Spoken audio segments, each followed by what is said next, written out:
आज हम एक जाने माने शख्स की जन्म कुंडली का थोड़ा प्रेडिक्शन करेंगे। आप सभी लोग बिल गेट्स से वाकिफ होंगे। ये कंप्यूटर की दुनिया में बहुत ही बड़ा नाम है। बिल गेट्स का हम जन्म विवरण जान लेते हैं। 28/10/1995। समय है 20:58। Washington, America. अब इनकी हम जन्म कुंडली को लग्न चार्ट को हम देखते हैं। लग्न चार्ट के अनुसार इनका लग्न जो है मिथुन राशि का है। मिथुन राशि के जो स्वामी है बुध, उनकी पोजीशन आप देखिए। बुध जो है लग्नेश के स्वामी यहाँ चौथे भाव में, कन्या राशि में। यहाँ पे बुध उच्च के हो जाते हैं और ये स्वग्रही भी होते हैं और यहाँ उच्च के भी होते हैं। और बुध खुद लग्नेश है, तो सबसे अच्छा जो पोजीशन इस कुंडली के लिए खुद लग्नेश है। ये पोजीशन ये जो है सबसे बेहतरीन जो है इस कुंडली का एक पॉजिटिव पॉइंट है। अब हम दूसरे ग्रह की हम बात करते हैं। पंचम भाव के स्वामी शुक्र, ये तुला राशि है पंचम भाव में। इसके स्वामी शुक्र को आप देख रहे हैं पंचम भाव में ही स्वराशि के होकर बैठे हैं। दूसरी इस कुंडली की सबसे अच्छी बात। और इसके बाद जो है हम देखेंगे नवम भाव के स्वामी जो है, इसमें जो है कुंभ राशि है। इसके स्वामी कौन है? शनिदेव। शनिदेव भी यही पंचम भाव में बैठे हैं और उच्च के होके स्वग्रही शुक्र के साथ। अब यहाँ पे देखिए कितना अच्छा ये जो है कुंडली जो है बन के आ रही है। और इसके अलावा यहाँ अगर आप जो है आप देखेंगे सूर्य को, सूर्य यहाँ साथ तुला राशि में नीच के हो गए हैं। लेकिन सबसे बड़ा चीज वहाँ पे शुक्र भी है स्वराशि के, तो यहाँ पे सूर्य का पूरी तरह से नीच भंग हो जा रहा है और ये एक राजयोग में कन्वर्ट हो जा रहा है। नीच भंग राजयोग।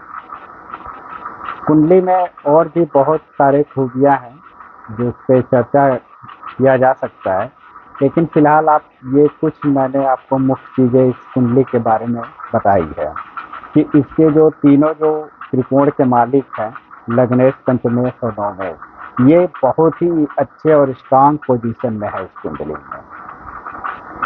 और इसके बाद हम जो मेन इसका कुंडली का देखने वाली वो बात है, वो हम देखेंगे कि दशा जो है जन्म कुंडली में सबसे इम्पोर्टेंट चीज है।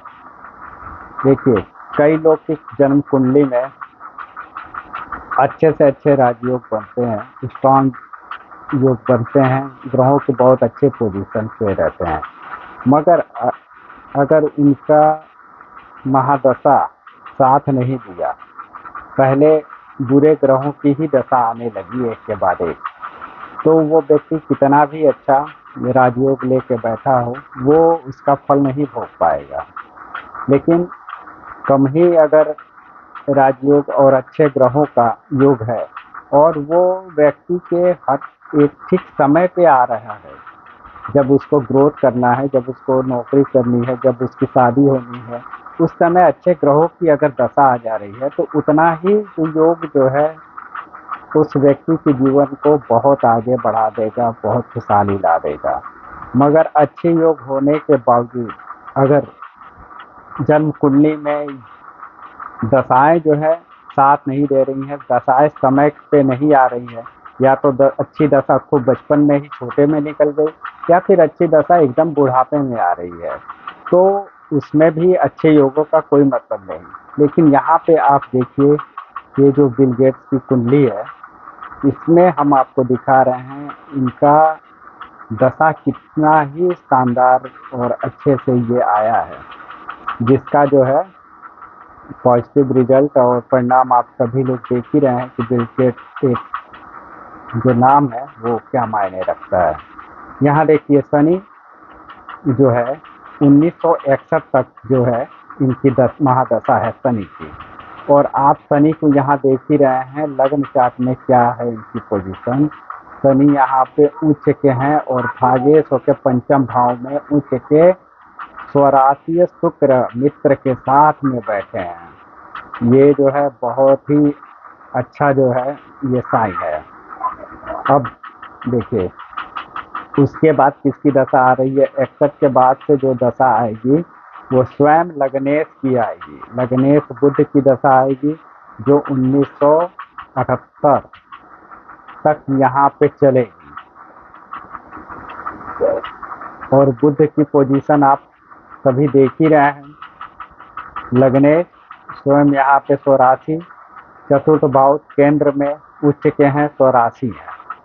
अब इससे अच्छा कुछ नहीं। एक के बाद पहले आपने देखा कि भागेश की दशा चली, फिर उसके बाद लग्नेश की दशा चली, फिर उसके बाद देखिए 78 के बाद से केतु की दशा आती है जो 1985 तक ये केतु की दशा चल रही है। अब केतु के पोजीशन आप देखिए, केतु की पोजीशन हम आपको दिखा रहे हैं। केतु 12वें भाव में विदेश में मोक्ष के कारक केतु स्वयं मोक्ष के घर में वृषभ राशि में बैठे हुए हैं। अब यहाँ देखिए जब केतु वृषभ राशि में है और वृषभ राशि किसकी है, वृषभ राशि है शुक्र की।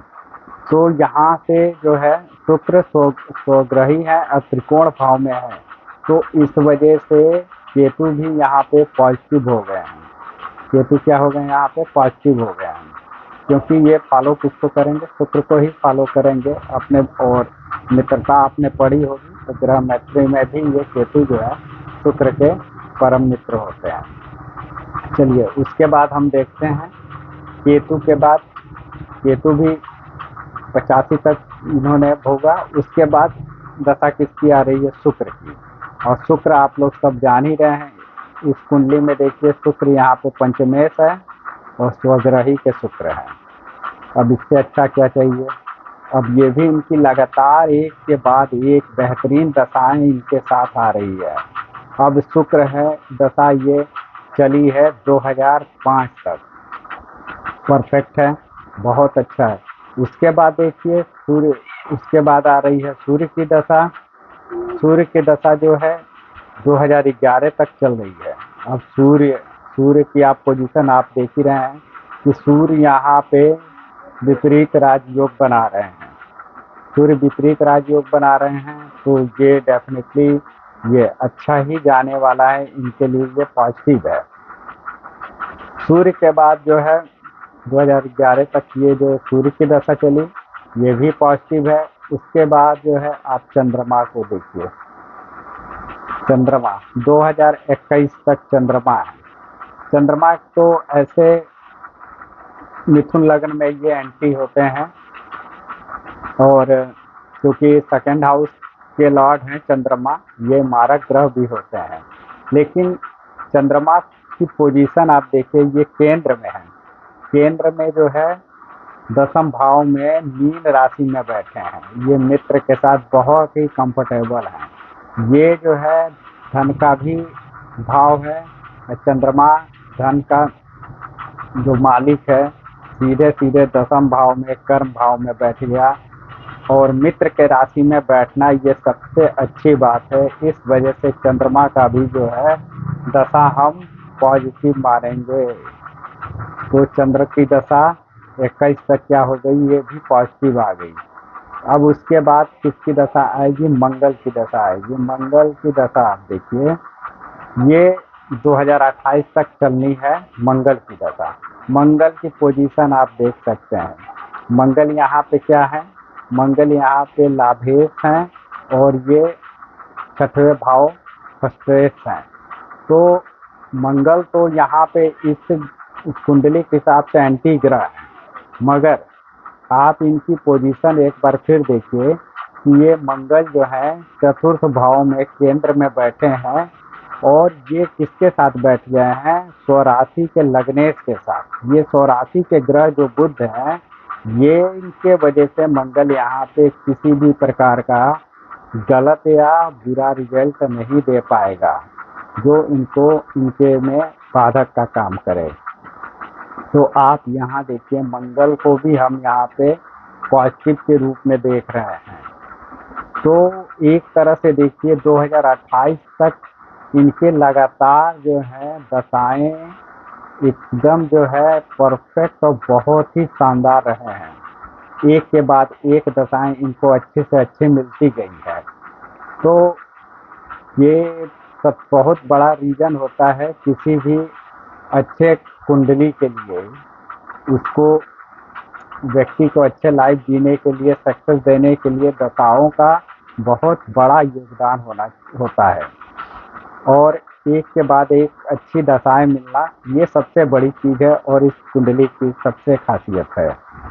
तो फिलहाल अभी के लिए इतना ही। आगे हम फिर किसी कुंडली पे और चर्चा करेंगे। आप हमारे चैनल को देखते रहिए, सब्सक्राइब करिए, लाइक करिए। थोड़ा कुछ अगर आपको जानना वगैरह है तो कमेंट भी करिए, मैं कोशिश करूँगा आपके कमेंट का भी आंसर करूँ। तब तक आप सभी का बहुत बहुत धन्यवाद। नमस्कार।